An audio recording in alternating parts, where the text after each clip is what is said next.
Après avoir été victime d'un accident qui a bouleversé ma vie, mes parents ont décidé de me mettre à la porte, car mon frère adoré revenait de l'étranger avec son nouveau partenaire, et ils pensaient qu'avoir une personne, handicapée, comme moi autour d'eux donnerait une mauvaise image. N'ayant nulle part où aller, j'ai appelé mon grand-père avec qui nous avions coupé les ponts, un homme qui, soi-disant, nous haïssait. Sa réponse m'a bouleversé, et c'est là que j'ai découvert la vérité sur ma famille. Il y a 4 mois, j'ai été victime d'un accident terrible qui m'a laissé paralysé des 2 jambes. Ce jour-là avait pourtant commencé comme n'importe quel autre. Mon meilleur ami, Ethan, était au volant, et nous discutions comme nous le faisions toujours. Ethan et moi avions grandi ensemble, nous nous connaissions depuis aussi longtemps que je me souvienne. Il était plus qu'un simple ami, il était comme un membre de ma famille. Nous avions traversé ensemble tant de hauts et de bas. En y repensant, ce jour particulier semblait tellement ordinaire. En réalité, nous fêtions une grande nouvelle, nous venions tous les deux d'être acceptés à la même université. Nous étions fous de joie, incapables de contenir notre excitation. C'était un rêve que nous avions nourri pendant des années, aller ensemble à la même université, devenir colocataires, affronter ensemble les défis de la vie d'adulte. Il y a une joie particulière dans le fait de voir ces rêves se réaliser, et le nôtre était enfin à portée de main. Je me souviens d'avoir ressenti une immense joie, riant à une blague absurde qu'il avait faite. Puis, soudainement, notre voiture a été percutée. En un instant brutal, tout a changé. Il n'y avait aucun avertissement, aucun moyen de nous préparer. Je n'arrivais plus à respirer, et c'est la dernière chose dont je me souviens clairement. Quand j'ai repris connaissance, j'étais désorienté, souffrant terriblement, criant alors que je découvrais l'horrible scène autour de moi. La voiture était retournée, le monde semblait sens dessus dessous, et tout n'était que chaos. Je me suis tourné pour voir Ethan, mais il ne bougeait pas. Je me souviens seulement avoir crié son nom encore et encore, essayant de le réveiller. Lorsque l'ambulance est finalement arrivée, j'ai ressenti un immense soulagement. Alors que les secouristes commençaient à m'extraire des décombres, je me souviens avoir crié pour qu'il s'occupe d'Ethan. Il était affalé, complètement inconscient, et une panique grandissante envahissait mon estomac. Mon cœur battait à tout rompre sous l'effet de la terreur, et à cet instant, rien d'autre n'avait d'importance que lui. Je n'arrivais toujours pas à comprendre ce qui venait de se passer, mais je savais que je devais les pousser à s'occuper de lui, à s'assurer qu'il allait bien.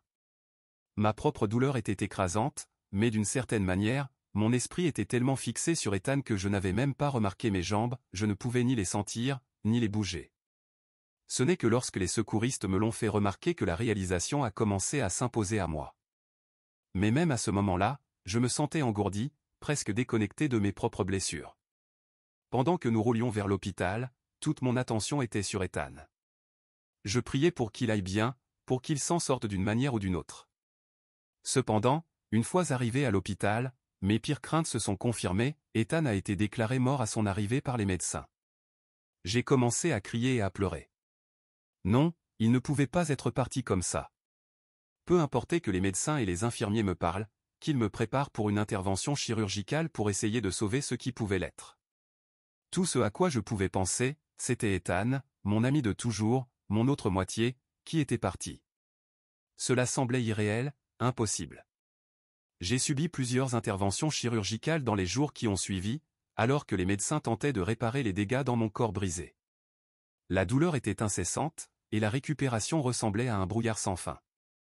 Lorsque je me suis enfin réveillé après l'une des opérations, mes parents étaient à mes côtés. Ma mère m'a serré dans ses bras en pleurant. Mon père semblait visiblement bouleversé et n'arrivait même pas à me regarder dans les yeux. J'étais reconnaissant qu'ils soient là pour moi, pour leur amour et leur présence, mais je pouvais voir la peine dans leur visage. Les médecins sont finalement venus m'informer de l'ampleur de mes blessures, je ne pourrais plus jamais utiliser mes jambes. Le choc m'a durement frappé. Mais aussi dévastatrice que soit la perte de mes jambes, elle n'était rien comparée à la perte de mon meilleur ami. Ethan était parti, et personne ne pouvait rien faire pour le ramener. Il commençait à peine à vivre sa vie, avec des rêves et des projets qui resteraient désormais inachevés. Je l'ai pleuré profondément, et je continue encore aujourd'hui à le pleurer. Il ne méritait pas de perdre la vie à cause de l'erreur du conducteur qui est entré dans notre voie et a percuté notre voiture. Mon cœur souffre pour lui chaque jour, sachant qu'il ne vivra jamais les futurs que nous avions rêvés ensemble. Depuis l'accident, mes parents sont devenus mes aidants, quelque chose qu'aucun de nous n'aurait pu anticiper. Ils se sont montrés présents pour moi d'une manière que je ne peux même pas décrire, faisant tout leur possible pour rendre ma vie un peu plus facile. Mais pour être honnête, cela a été incroyablement difficile pour nous tous. S'adapter à une vie sans pouvoir bouger seul est une lutte quotidienne. Les tâches simples que je faisais autrefois sans y penser au sortir du lit, prendre un encas, ou simplement attraper quelque chose dans la pièce me semblent maintenant monumentales. Je dépends d'eux pour presque tout, des petites routines quotidiennes aux choses plus personnelles qui me font sentir dépouillé de mon indépendance. Les nuits sont les plus dures. Je ne peux pas compter le nombre de fois où je me suis retrouvé allongé, fixant le plafond, submergé par une vague de chagrin, incapable de retenir mes larmes. Il y a un vide qui s'installe quand tout est silencieux, et je reste seul avec le poids de tout ce qui s'est passé. Je me demande constamment pourquoi cela devait nous arriver, à Ethan et moi. Pourquoi Dieu nous a-t-il infligé cela? Pourquoi sommes-nous punis de cette manière? Mes parents le voient, ils ont tout fait pour me soutenir émotionnellement, m'encourageant à chaque occasion à aller de l'avant, même si ce n'est que par de petits pas. Ils m'ont poussé à commencer une thérapie physique, essayant de me maintenir concentré sur le chemin de la guérison. Je sais qu'ils ont raison, et les médecins sont d'accord, me conseillant de prendre les choses lentement, de me donner du temps pour guérir, à la fois mentalement et physiquement. Tout le monde comprend la montagne de chagrin que je dois surmonter, et je ressens leur soutien dans chaque geste doux qu'ils me témoignent. Pour le moment, l'université est mise de côté. Les rêves qu'Ethan et moi partagions de partir ensemble, de plonger dans ce nouveau chapitre, ont été mis de côté. Je me concentre simplement sur le fait de traverser chaque journée. La guérison est devenue mon objectif principal, pas seulement physiquement mais aussi émotionnellement. J'essaie de me montrer indulgent envers moi-même, de prendre les choses jour après jour, et de trouver un semblant de normalité dans cette nouvelle vie inconnue. Puis, il y a 2 semaines, mes parents sont entrés dans ma chambre avec une nouvelle inattendue. Ils m'ont annoncé que mon frère aîné, Adam, venait nous rendre visite le mois prochain. Adam est mon frère aîné. Il vit à l'étranger depuis un certain temps maintenant, et nous ne le voyons pas très souvent. Adam a rarement rendu visite depuis qu'il a déménagé, alors c'est un grand événement qu'il rentre à la maison, surtout maintenant. Je pouvais voir à quel point mes parents étaient excités, il leur avait tellement manqué. Mes parents m'ont également informé qu'Adam venait avec son nouveau partenaire, quelqu'un que nous n'avions pas encore rencontré. J'étais vraiment enthousiaste à l'idée de le voir et de rencontrer son partenaire, m'accrochant à l'espoir que sa visite apporterait un peu de réconfort et de chaleur à notre famille, peut-être même un peu de guérison pour nous tous. Depuis, j'ai remarqué que mes parents et Adam ont eu plusieurs appels vidéo, planifiant et discutant des détails de sa visite. Adam est bien sûr au courant de mon accident, mes parents s'étaient assurés qu'il le sache immédiatement. Cependant, pour une raison quelconque, mon frère n'avait pas pu venir me voir. Alors, je pensais qu'à son retour à la maison, nous aurions enfin l'occasion de renouer. Pour donner un peu de contexte, Adam et moi n'étions pas particulièrement proches en grandissant. Il était déjà plus âgé quand je suis né, alors, au moment où je commençais l'école, il était adolescent, concentré sur ses amis, ses études, et finalement sa propre carrière et ses objectifs de vie. Il semblait toujours si éloigné de moi, plus comme une figure distante dans ma vie qu'un frère sur qui je pouvais compter. Quand j'étais enfin assez grand pour vraiment vouloir un frère dans ma vie, il vivait déjà dans un autre pays, occupé à construire sa propre vie. Après cela, il appelait ou envoyait des messages très rarement, car nous n'avions pas grand-chose à partager. Cependant, ce n'est pas quelque chose que je lui reproche, mais cela a laissé un vide entre nous, un vide qui n'a jamais vraiment été comblé. Lorsque mon accident est arrivé, j'espérais, peut-être même m'attendais-je, qu'il viendrait me voir, qu'il serait à mes côtés. Mais il ne l'a jamais fait. Il est resté là où il était et se contentait parfois de prendre de mes nouvelles. Même des parents éloignés sont venus me voir, mais mon propre frère, lui, ne l'a pas fait. Honnêtement, à ce moment-là, cela m'a blessé plus que je ne voulais l'admettre, mais j'ai essayé de ne pas trop y penser, malgré tout j'attendais toujours avec impatience la visite d'Adam, le voir en personne et rencontrer son nouveau partenaire. Il y avait une petite lueur d'espoir que peut-être cette visite pourrait nous rapprocher d'une manière ou d'une autre, qu'Adam pourrait enfin me voir non seulement comme son jeune frère, mais comme quelqu'un avec qui il pourrait vraiment établir un lien, surtout pendant cette période difficile de ma vie. Cependant, cette semaine, mes parents m'ont fait asseoir pour me dire qu'ils avaient quelque chose de sérieux à discuter avec moi avant l'arrivée d'Adam. C'est à ce moment-là qu'ils m'ont informé qu'après plusieurs discussions avec mon frère, tous les 3 pensaient qu'il serait préférable que je déménage avant son arrivée. Cette suggestion est sortie de nulle part, et je n'arrivais presque pas à la comprendre. Que voulait-il dire par « déménager » ? Déménager où? Avec tout ce qui se passe, les opérations, la thérapie physique et le poids accablant de l'adaptation à la vie en fauteuil roulant, je peux à peine aller nulle part. La maison est le seul endroit où je me sens vraiment en sécurité, et maintenant il voulait que je parte. Stupéfait, je n'ai pas pu m'empêcher de rire nerveusement devant cette idée. Où irais-je même? Ai-je demandé, à peine capable de contenir ma stupéfaction. Je n'avais nulle part où aller, aucun autre endroit vers lequel me tourner. Je m'attendais à ce qu'ils réalisent l'importance de leur demande et qu'ils se rétractent, mais au lieu de cela, ils ont calmement suggéré que je reste chez des amis pendant un certain temps ou que je m'installe dans un hôtel. Mon père a proposé de couvrir les frais pour quelques jours, disant que je pourrais utiliser ce temps pour trouver un endroit plus permanent où vivre. J'étais complètement abasourdi. Que se passait-il même? Leurs mots semblaient irréels, comme si j'écoutais des étrangers et non les parents qui avaient été à mes côtés à travers tout cela. J'ai essayé de leur faire comprendre la gravité de leur demande. Je leur ai demandé comment ils pouvaient s'attendre à ce que je me lève et parte, surtout dans mon état. J'avais encore des mois de thérapie physique devant moi, je m'habituais tout juste à la vie en fauteuil roulant et je pleurais encore profondément Ethan. Je n'avais même pas commencé à réfléchir à mon propre avenir, encore moins à trouver un endroit où vivre. J'étais dans une douleur physique tous les jours, et émotionnellement, je me tenais à peine debout. Alors, où pensait-il exactement que j'irais? C'est là que la vérité est sortie. Mes parents m'ont dit qu'ils faisaient de leur mieux pour s'occuper de moi ces derniers mois, mais qu'ils étaient maintenant épuisés. Ils m'ont expliqué qu'ils méritaient de prendre une pause loin de moi. Ma mère m'a dit que j'étais désormais majeur, pratiquement un adulte, donc leur demander de me faire déménager pour vivre ma propre vie n'était pas vraiment une demande déraisonnable. Mon père m'a dit qu'il m'aiderait même à trouver un appartement bon marché où je pourrais vivre et me rétablir. Mes parents ont commencé à me dire qu'il y avait des milliers de personnes handicapées comme moi qui vivent seules et qui se rétablissent, et que j'allais très bien m'en sortir tout seul. J'étais tellement bouleversé et terrifié par ce que mes parents suggéraient que j'ai commencé à pleurer. Je ne pouvais pas croire ce qui m'arrivait. Je les ai suppliés de me donner au moins quelques mois de plus. Je comprenais parfaitement que s'occuper de moi avait dû leur peser, mais c'était tellement soudain. Je n'avais même pas eu le temps de me préparer mentalement. C'est alors que mes parents ont révélé que, avec le retour d'Adam accompagné de son nouveau partenaire, tous les trois voulaient passer un bon moment ensemble.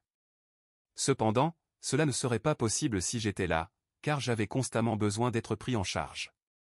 Ils m'ont également expliqué qu'avoir quelqu'un comme moi, infirme, comme ils l'ont dit, donnerait une mauvaise image de la famille. Selon eux, le nouveau partenaire d'Adam n'avait aucune idée qu'il avait un frère handicapé, car mon frère avait trop honte pour le révéler. Par conséquent, ils estimaient qu'il était normal de me demander de partir avant l'arrivée d'Adam et de son partenaire. Ils m'ont exhorté à être fort, comme si tout cela n'était rien. Je suis resté là, sans voix, alors que la signification de leurs paroles m'envahissait. À cet instant, j'ai ressenti un profond sentiment de trahison. Je traversais la période la plus difficile de ma vie, et maintenant, alors que j'avais le plus besoin d'eux, ils me repoussaient comme si je n'avais aucune importance. Je ne faisais plus seulement face au traumatisme de mon accident ou à la douleur de perdre Ethan. Je faisais maintenant face à la peine d'être abandonné par les personnes même que je pensais être toujours là pour moi. Depuis ce moment, je me suis efforcé de trouver quelqu'un prêt à m'aider, même temporairement, mais cela s'est avéré loin d'être facile. J'ai rapidement appris que, même si mes amis tiennent à moi, personne n'est en position de prendre la responsabilité de vivre avec quelqu'un dans mon état. La plupart de mes amis sont à l'université, occupés par leurs cours, leurs examens et leur vie sociale. Il est compréhensible qu'ils ne veuillent pas, ou même qu'ils ne puissent pas, assumer les exigences liées à la prise en charge de quelqu'un comme moi, encore en train de guérir d'un accident traumatique. Après avoir épuisé mes options auprès de mes amis, je n'ai eu d'autre choix que de me tourner vers ma famille, bien que je ne savais pas à quoi m'attendre. Mon père est fils unique et ses parents sont décédés, donc il n'y avait personne vers qui me tourner de son côté. Quelques cousins ont été suffisamment polis pour montrer un certain intérêt lorsque je les ai contactés, mais je sentais leur hésitation. Ils étaient courtois, mais aucun d'entre eux n'a montré un réel enthousiasme, et je ne pouvais m'empêcher de ressentir que je devenais un fardeau pour les gens autour de moi. Puis, il y avait le côté paternel. Je sais que mes grands-parents paternels sont encore en vie et qu'ils sont financièrement à l'aise. Je me suis dit que, peut-être, ils pourraient et voudraient m'accueillir, au moins pour un temps. Ils avaient toujours été un peu distants, mais je pensais que la famille, surtout en période de difficulté, pourrait se montrer à la hauteur. Lorsque j'ai évoqué cette idée à mon père, cependant, il a pratiquement explosé à cette suggestion, me faisant clairement comprendre que contacter ses parents était une mauvaise idée. Il m'a interdit de les joindre. Depuis mon enfance, j'étais conscient que mes grands-parents paternels avaient toujours gardé leur distance avec nous, ne faisant jamais aucun effort pour faire partie de nos vies. Bien que cela ne soit jamais ouvertement discuté, je savais qu'ils avaient coupé tout contact avec nous il y a longtemps. La raison de cet éloignement restait toujours un mystère. Personne ne m'avait jamais expliqué pourquoi ils avaient cessé de nous parler ou quel événement ou quelle décision avait conduit à ce silence.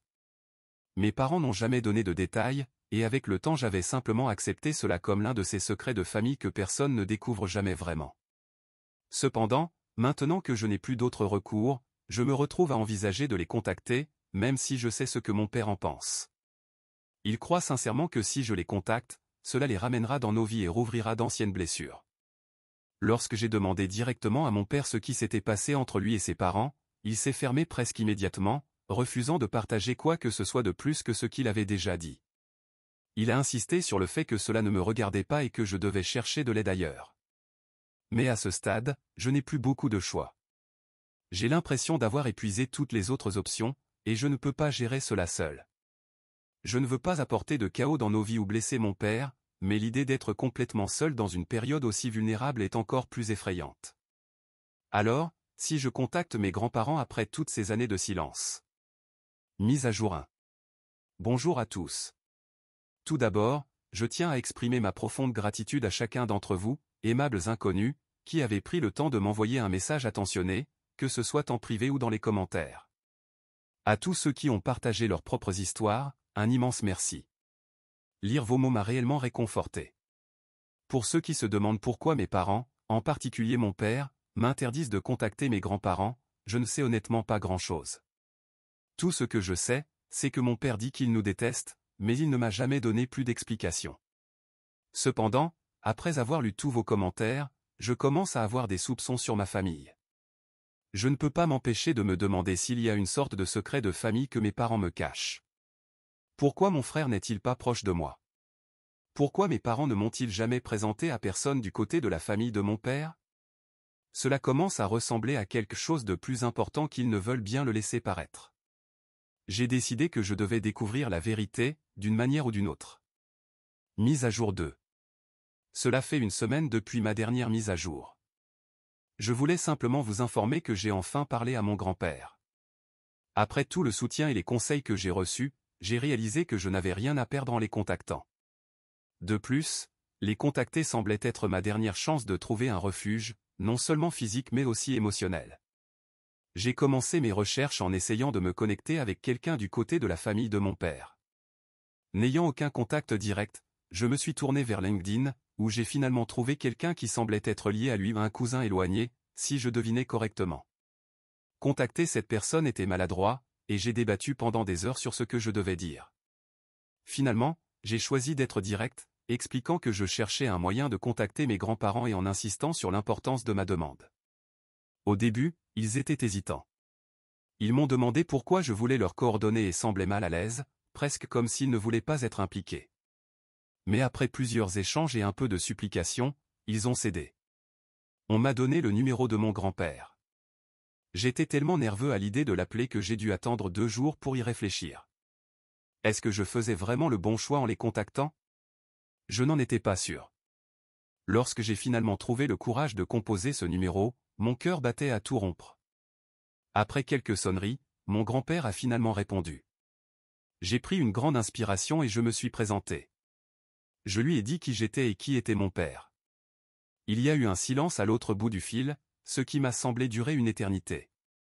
Puis il a parlé, sa voix mêlant surprise et reconnaissance. Je ne m'attendais pas à entendre ta voix un jour. Comment m'as-tu trouvé? J'ai brièvement expliqué à mon grand-père comment j'avais obtenu son numéro et pourquoi je l'appelais. Il semblait agréablement surpris que j'ai pris contact avec lui. Je l'ai pris comme un bon signe et j'ai commencé à lui parler davantage de ma situation, ma vie jusqu'à présent, mon accident, mes parents me demandant de partir, et le fait que je sentais que je n'avais plus personne vers qui me tourner. Son ton s'est adouci au fur et à mesure que je parlais, bien que je pouvais encore percevoir une certaine hésitation. Il m'a dit combien il était désolé que je traverse tout cela, que j'ai été mis à la porte à mon plus bas point. Mais ensuite, il a ajouté quelque chose qui m'a laissé sans voix. Je ne peux pas dire que je sois vraiment surpris, pas avec la visite d'Adam maintenant, après si longtemps. Je me suis figé et je lui ai demandé ce qu'il voulait dire par là. Y avait-il un secret de famille que j'ignorais?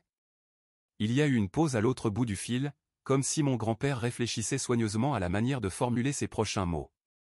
Eh bien, a-t-il commencé lentement, je ne sais pas combien ta famille t'a raconté, mais il y a une raison pour laquelle nous n'avons pas été en contact. Je lui ai dit que je ne savais pas grand-chose, seulement que mon père avait dit qu'il nous détestait. À cela, mon grand-père a laissé échapper un rire sans joie. Détester est un mot fort, mais il y a beaucoup de choses que ton père ne t'a pas dites. Ce qu'il a révélé ensuite m'a bouleversé jusqu'au plus profond de moi. Il m'a raconté qu'il y a des années, mon père avait eu une liaison avec quelqu'un avec qui il travaillait. Il avait été pris en flagrant délit par ma mère, et leur mariage avait failli se terminer. Selon mon grand-père, ma mère était prête à partir et avait publiquement humilié mon père devant tout le monde. Cependant, mon père l'a supplié de rester lorsqu'il a découvert qu'elle était enceinte de moi. Il lui a promis qu'il changerait et l'a convaincu de rester pour le bien de mon frère aîné, Adam. Apparemment, mon père a aussi menacé ma mère en lui disant que si elle demandait le divorce, il ferait en sorte qu'Adam grandisse en la détestant pour avoir abandonné son père alors qu'elle était enceinte et seule. D'une manière ou d'une autre, ma mère a été convaincue, et mon père lui a interdit de révéler à qui que ce soit, y compris à moi, qu'elle n'était pas ma véritable mère. Cependant, mes grands-parents ont été profondément bouleversés par mon père. Ils avaient toujours été traditionnalistes et attachés aux valeurs du mariage et de la famille. Tout d'abord, mon père avait trompé sa femme, et en plus de cela, il allait maintenant m'élever avec ma mère sans jamais me dire la vérité. Lorsque mes grands-parents ont confronté mon père, les choses ont mal tourné. Mon grand-père a dit que mon père s'était emporté, les accusant d'être critiques et peu solidaires. Selon lui, mon père pensait qu'il prenait la bonne décision et, finalement, a coupé les liens avec toute sa famille paternelle pour qu'il ne puisse jamais me révéler la vérité. Quant à la raison pour laquelle Adam me détestait tant, c'est parce qu'il savait tout. Il était assez grand à l'époque pour se souvenir exactement de ce dont mes parents se disputaient. Il détestait que notre père m'ait tu, et en plus, mes parents lui ont demandé de ne rien me dire à ce sujet. Mon grand-père m'a dit que c'est probablement pour cette raison qu'Adam a déménagé dans un autre pays dès qu'il a pu. Il en voulait évidemment à mes parents pour ce qui s'était passé. Je comprenais enfin pourquoi mon frère n'avait jamais aimé passer du temps avec moi, pourquoi il ne me parlait presque jamais, ou pourquoi mes parents ne me laissaient presque jamais passer du temps seul avec lui. Mais quel rapport cela avait-il avec le fait qu'il m'ait demandé de partir? Ai-je demandé à mon grand-père, ma voix tremblante. Il a hésité encore une fois, puis a répondu. Je pense que tes parents, ton père en particulier, sont désespérés de maintenir la paix maintenant qu'Adam revient après si longtemps. Ils essaient de réparer leur relation avec lui depuis longtemps et, eh bien, je suis désolé de te dire cela, mais je pense qu'ils te considèrent comme une complication. Maintenant que tu es techniquement un adulte, ils ne veulent plus être responsables de toi. Entendre cela a été comme un coup de poing dans le ventre. Toute ma vie, j'avais eu l'impression qu'il y avait quelque chose qui clochait, comme s'il manquait des pièces au puzzle de ma famille. Tout s'expliquait maintenant, pourquoi le côté paternel de ma famille était un mystère complet, pourquoi Adam avait toujours été distant, et même pourquoi mes parents me traitaient différemment. Il était clair que c'était pour cela qu'Adam et mes parents ne voulaient pas de moi ici, maintenant qu'il revenait avec son nouveau partenaire. Peut-être que mon frère n'avait même pas dit à son partenaire que j'existais, puisque je suis techniquement le résultat d'une liaison. J'étais stupéfait de voir à quel point tout devenait limpide. À la fin, mon grand-père m'a assuré que, peu importe ce qui s'était passé, lui et le reste de ma famille n'avaient jamais été en colère contre moi. Il voulait simplement que mon père me dise la vérité et qu'il ne me cache pas les choses. Mon grand-père m'a surpris en me disant : « Tu n'es pas responsable de tout cela. Tu es notre petit enfant, peu importe comment les choses ont commencé. » Ces paroles m'ont fait pleurer. Je lui ai dit combien cela comptait pour moi de l'entendre dire cela, surtout après tout ce que j'avais traversé. Mon grand-père m'a même rassuré en disant que, comme j'avais besoin d'aide pour déménager, il voulait que je vienne vivre avec eux. Tu peux rester avec nous aussi longtemps que tu le souhaites. Nous pouvons aussi engager de l'aide pour toi, alors ne t'inquiète de rien, m'a-t-il dit. Je ne pouvais pas croire ce que j'entendais. Pendant un moment, j'avais commencé à me sentir indésirable, comme un fardeau que personne ne voulait porter, et voilà que mon grand-père m'offrait un refuge. J'ai immédiatement accepté son offre et lui ai demandé de me laisser un peu de temps pour organiser les choses. Maintenant, je me prépare à partir. Mon grand-père m'a assuré qu'il m'aiderait à m'installer et à me soutenir pendant ma convalescence. Quant à mes parents, je ne leur ai pas encore dit. Je prévois de les confronter juste avant de partir. Je ne peux même pas supporter de regarder mon père en face après avoir découvert toute la vérité. Mise à jour 3. Eh bien, j'ai finalement confronté mes parents et quitté la maison.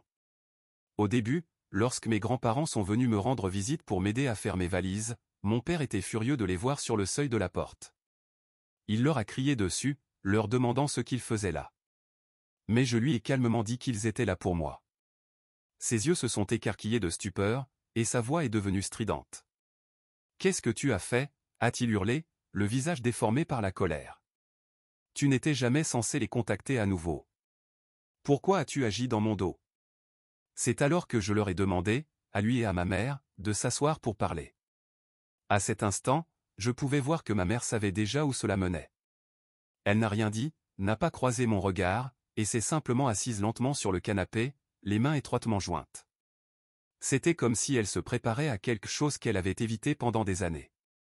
Mon père, quant à lui, bouillonnait encore de colère, ses yeux passant de moi à ses parents. « De quoi s'agit-il » a-t-il craché, mais je pouvais voir l'inquiétude dans sa posture. J'ai tout raconté à mes parents.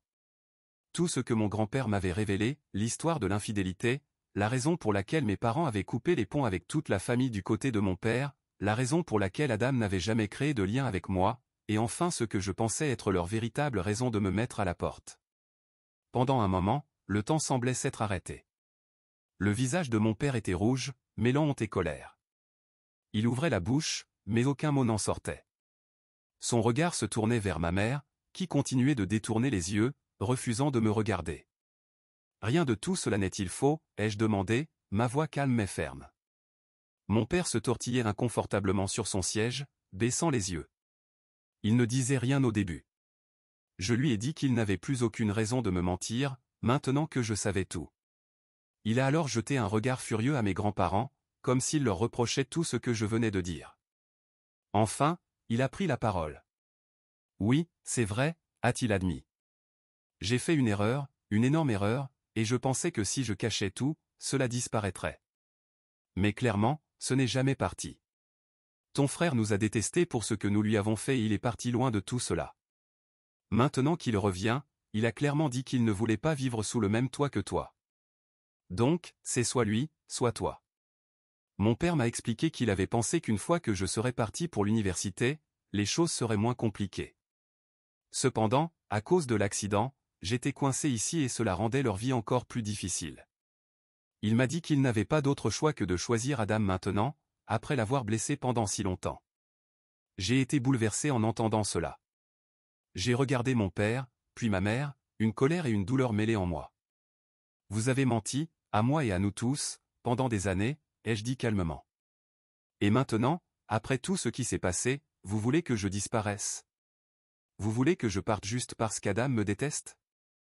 Juste parce que ce serait plus facile pour vous tous si je n'étais plus là. » Mon père ne pouvait plus me regarder. Son visage était marqué par la honte, le regret et la colère. Ma mère, qui était restée silencieuse tout ce temps, a finalement pris la parole. Elle m'a dit que, bien qu'elle ait fini par m'aimer, ce n'était tout simplement pas pareil. Après tout, Adam était son véritable fils, alors elle devait penser à lui en premier. Les larmes me montaient aux yeux, mais je refusais de les laisser couler. J'ai avalé ma salive avec difficulté, essayant de garder mon calme. Entendre ces mots de mes parents m'a transpercé comme un couteau dans la poitrine. Je n'avais jamais vraiment été leur priorité. J'étais l'intrus, le rappel de l'erreur de mon père, et il le disait enfin à voix haute. Je ne savais plus quoi dire. Quel était l'intérêt de continuer à parler alors qu'ils avaient clairement fait leur choix? Je leur ai dit que, puisqu'ils me mettaient à la porte et que je n'avais nulle part où aller, mes grands-parents avaient gentiment proposé de m'accueillir. Ainsi, ils n'auraient plus à se soucier de moi une fois que je serais parti. Mes parents, Adam et eux pourraient retourner à leur illusion de famille parfaite. Je me suis ensuite tourné vers mes grands-parents, qui avaient regardé en silence depuis le début. Je pouvais voir de la sympathie dans leurs yeux. Je leur ai demandé de m'aider à emballer mes affaires dans ma chambre, et mon grand-père a hoché la tête. Ma grand-mère m'a pris dans ses bras et m'a assuré qu'ils allaient prendre soin de moi du mieux qu'ils pouvaient. Mon père regardait mes grands-parents avec une fureur contenue, mais il ne pouvait rien faire. Nous avons fini par emballer toutes mes affaires et mes documents importants, et je suis parti. Dire au revoir à ma chambre a été si difficile, j'avais l'impression de laisser derrière moi des années de ma vie, mais je n'avais pas le choix. Mon père a laissé échapper quelques larmes en me regardant partir, mais ma mère est restée immobile. Une fois sur la route avec mes grands-parents, je n'ai plus pu retenir mes larmes et j'ai beaucoup pleuré. Actuellement, je suis chez mes grands-parents. Ils ont une grande maison, et je loge dans l'une des chambres d'amis au rez-de-chaussée, car c'est plus accessible pour moi. Je me sens un peu dépaysé, mais ils semblent bienveillants envers moi. J'attends toujours un appel de mes parents, mais jusqu'à présent, il n'y a eu aucun appel. J'espère qu'ils sont heureux avec Adam.